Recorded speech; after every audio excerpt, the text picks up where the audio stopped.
안녕하세요. 문화캐스터 레몬입니다. 오늘 함께 읽을 작품은 최윤 작가의 회색 눈사람입니다. 1992년에 발표된 소설이고요.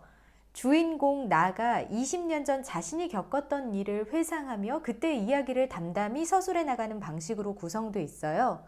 이런 종류의 소설을 후일담 소설이다 라고 이야기를 하는데요.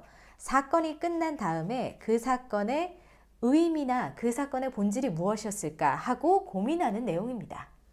주인공은 바로 나예요. 이름은 강하원이고요. 나는 40대쯤 된 여성입니다. 자료조사원으로 일하고 있죠. 전직 교수가 고향으로 돌아와서 새로운 책을 내려고 하는데 그 프로젝트의 자료조사를 맡아서 서울로 기차를 타고 국립도서관까지 드나들면서 아주 성실하게 자료를 조사하고 있었어요. 그런데 그날 도서관에서 딱 기사를 본 거예요. 사회면에서요. 자신의 이름 강하원이 나온걸요. 지난 28일 뉴욕의 하이드파크에서 한 한인 여인이 죽어있는 채로 발견되었다. 이 여인은 이미 오래전에 무효가 된 강하원이라는 이름의 여권을 지니고 있었으며 불법 체류자 명단에 올라있던 이 여인의 사인은 아사로 판명되었다. 굶어 죽은 거죠. 멀리 떨어진 미국 땅에서 내 이름의 여권을 가진 사람이 굶어 죽다니. 저라면 그냥 그런 우연도 있구나. 참 안 됐다 하고 넘어갔을 텐데 주인공은 뭔가 짚히는 일이 있는지 미친 듯이 다른 신문의 사회면도 뒤져봅니다. 똑같은 기사가 있나 하고요. 아무래도 우리의 주인공은 거기에서 굶어 죽은 그 여자를 아는 눈치입니다. 시간은 그렇게 1970년대로 거슬러 올라갑니다. 나는 당시 고향에서 도망쳐 올라와서 서울에서 대학을 다니고 있던 가난한 학생이었어요. 도망쳐 왔다는 걸 좀 자세하게 설명을 해보자면 나는 등록금이 없었는데요. 이모부의 병원비를 들고 서울로 도망쳐 온 거예요. 못난 조카죠. 그럼 부모님은 어디에 가고 이모네 집에 얹혀 살았을까? 중반쯤에 나오는데요. 어머니는 미군 운전병을 따라서 미국으로 떠나서 그곳에서 자리를 잡은 상태입니다. 허름한 옷차림에 깡 마른 체형으로 주인공은 나오는데요. 나는 제대로 대학 생활이라는 것도 할 수가 없어요. 너무 돈이 없거든요. 닥치는 대로 과외 아르바이트를 하느라 수업도 듣는 둥 마는 둥 하게 됩니다. 이런 생활 속에서 나의 취미는 무엇이냐? 그 당시 금서라고 정해진 책들 있죠? 그걸 헌책방에서 사서 읽는 거였어요. 그러면서 나는 늘 짜릿한 쾌감을 느끼곤 했습니다. 이런 피폐한 생활을 거듭하던 나의 인생은 안과 만난 뒤로 변하기 시작합니다. 그걸 저는 희망을 위한 행동이라고 생각해요. 크게 세 가지 선택이 있었고요. 그때마다 그녀는 기꺼이 위험을 감수하고 또 자신을 희생하는 선택을 합니다. 한번 차례대로 소개를 해보도록 할게요. 첫 번째 사건은 안이 나에게 일자리를 제안하고 내가 그것을 수락한 일입니다. 그럼 두 사람은 어떻게 만났냐? 만남은 굉장히 평범해요. 헌책방이 이어준 인연이라고 할까요? 안이 찾고 있던 책이 있었는데 그 책을 내가 가지고 있었던 거예요. 그리고 나는 생활비 때문에 그 책을 팔아야 할 처지였거든요. 그러니까 서로 안성맞춤이었죠.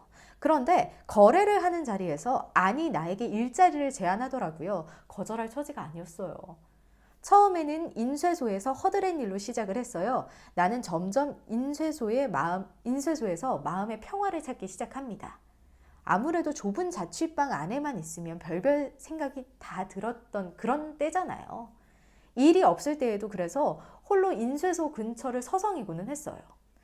그래서 나는 우연히 밤 늦은 시각에 인쇄소로 향하게 됩니다. 내가 인쇄소 뒷문 열쇠를 가지고 있었기 때문에 가능한 일이었죠. 그런데 그날 밤 얇은 문 너머에서 세 남자가 두런두런 이야기를 하는 소리가 들려오더라고요. 나는 나도 모르게 거기에서 아내 목소리를 찾았어요. 아무래도 이 모임은 정기적인 모임인 것 같더라고요.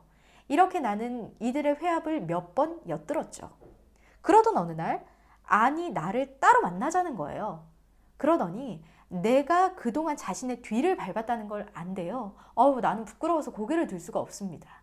근데 안은 잘못 짚었어요. 이걸 어떻게 해석을 하냐면요. 내가 그 회합에 대해서 어떤 호기심을 가지고 접근한 거 아닐까라고 생각을 한 거예요. 시대가 1970년대이니까 짐작하셨겠죠. 안이 운영하고 있던 모임은 비밀 모임이에요. 이름하여 문화혁명회였던 거죠. 그걸 결성하고 5년 동안 지하 운동을 하고 있었는데 내가 그걸 염탐하는 거라고 생각했던 거죠. 완전 잘못 짚었죠. 문화혁명회. 어쨌든 안은 나에게 새로운 일거리를 제안합니다. 이게 바로 두 번째 사건이에요. 바로 모임에서 책을 만드는데 그 일을 도와달라고 부탁을 했어요. 위험한 일이에요. 하지만 나는 또다시 흔쾌히 안의 제안을 수락합니다. 그런데 이때 안이 나에게 돌려줄 것이 있다면서 서류 한 장을 건네요. 이게 뭐냐면요.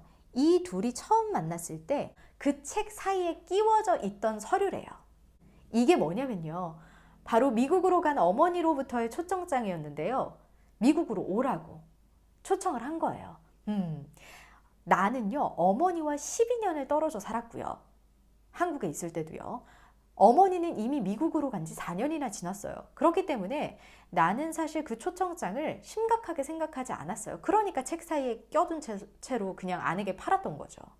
그때 당시에는 초청장이 있으면 여권을 만들 수 있었기 때문에 초청장은 굉장히 중요한 서류였거든요.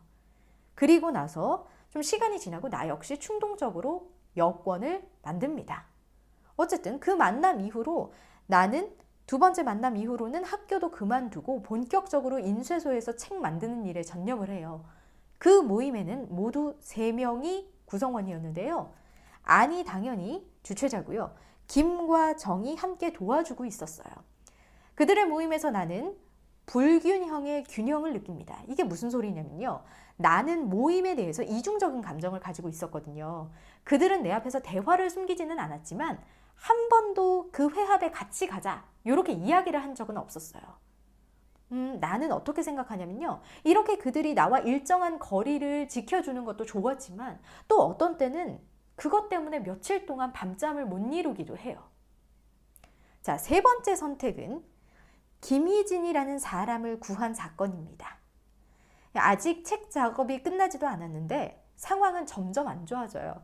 검열, 조사가 극에 달했고요. 신문에서는 이적 출판 행위를 처단했다라는 기사가 쏟아져 나왔어요. 내가 일하는 인쇄소도 밤낮 없이 출판에 매달립니다. 언제 들이닥칠지 모르니까요. 그런데 안이 나에게 갑자기 일을 하는 도중에요. 이제 이 일에서 손을 떼는 게 어떠니? 하는 말을 하더니 나에게 이틀 연속에 휴가를 주더라고요. 나는 2달 동안 일하면서 이렇게 연속으로 휴가를 가져본 일이 없었거든요. 어쨌든 주말을 보내고 출근을 하는데 나는 인쇄소 근처에서 이상한 낌새를 느낍니다. 올려진 셔터에 환하게 켜진 불빛, 활짝 열려있는 유리문, 문의 유리의 하반부가 깨진 것이 바로 눈앞에 있는 것처럼 확연하게 드러나 있는 거예요. 안에서 왔다 갔다 하는 사람도 보이고요. 나는 두근거리는 마음을 진정시키면서 인쇄소를 지나칩니다. 그리고 우리가 진행했던 모든 일들이 수포로 돌아갔다는 것을 신문을 통해 알게 됩니다. 이럴 때는 잠자코 집에 있어야 돼요. 경찰이 언제 들이닥칠지 모르니까요. 불안하잖아요. 나는 며칠씩이나 그냥 그 단칸방, 자취방에 누워서 시간을 보냅니다. 그들에게 연락을 취할 수 있는 것도 길이 없어요. 그리고 어느 날 사촌이 찾아왔다는 집주인의 목소리를 듣게 됩니다. 나는 이상한 느낌을 감지해요. 나에게는 찾아올 사촌이 없었거든요. 그 사촌은 다름이 아닌 안이 보낸 김희진이었어요. 창백하고 지쳐 있었지만 그 아름다움은 말로 형용할 수 없는 정말 그냥 예쁘다 이게 아니라 이상한 묘한 매력을 지니고 있었거든요. 나는 그녀에게 기꺼이 나의 여권을 건넵니다. 도와주기로 결정한 거죠. 그리고 그녀가 집에서 몸을 회복할 동안 도움을 청할 만한 주소를 김희진 씨에게 받아서 여기저기 돌아다니게 돼요. 그러다가 인쇄소에서 함께 있었던 정 있죠? 정을 어쩌다 다시 만나게 되는데 정도 자신의 몸을 피하느라고 숨어 있었더라고요. 정은 그날 술에 취해서 안이 처음부터 여권을 노리고 너에게 접근을 한 거라면서 그걸 이용하려고 나를 데리고 있었다고 이야기를 합니다. 내가 김희진에게 여권을 건넨 계기가 안의 편지였거든요. 아니, 김희진이 참 중요한 사람이라서 이 사람을 한국 밖으로 빼내는데 도움을 주고자 당신이 여권을 빌려주었으면 좋겠다라고 이야기를 했거든요. 나는 그 말을 듣고도 큰 감정의 동요를 내비치지 않아요. 나도 그걸 알고 있었어. 하고 거짓을 이야기합니다. 자, 이 소설에서 나는 미래를 위한, 희망을 위한 작은 몸짓들, 작은 선택들을 합니다. 그게 바로 그녀에게는 회색 눈사람을 만드는 일이었어요. 제목의 회색 눈사람이 소설 속에서 딱 한 번 등장을 해요. 나는 아이들이 제가 내려앉은 눈으로 눈사람을 열심히 만드는 모습을 보면서 곧 우리가 만들어갈 책도 완성되겠지 하고 떠올리는 장면이 있거든요. 물론 결말에 따르면 완성되지는 못했지만요. 그렇게 회색 눈사람을 열정적으로 만들었던 사람들 덕분에 지금이 있지 않을까 싶습니다. 회색 눈사람 여기까지예요. 짧은 소설이니까 한번 읽어보시면 좋을 것 같아요. 지금까지 회색 눈사람 재미있게 보신 분들은 구독과 좋아요 눌러주시고요. 지금까지 문학캐스터 레몬이었습니다.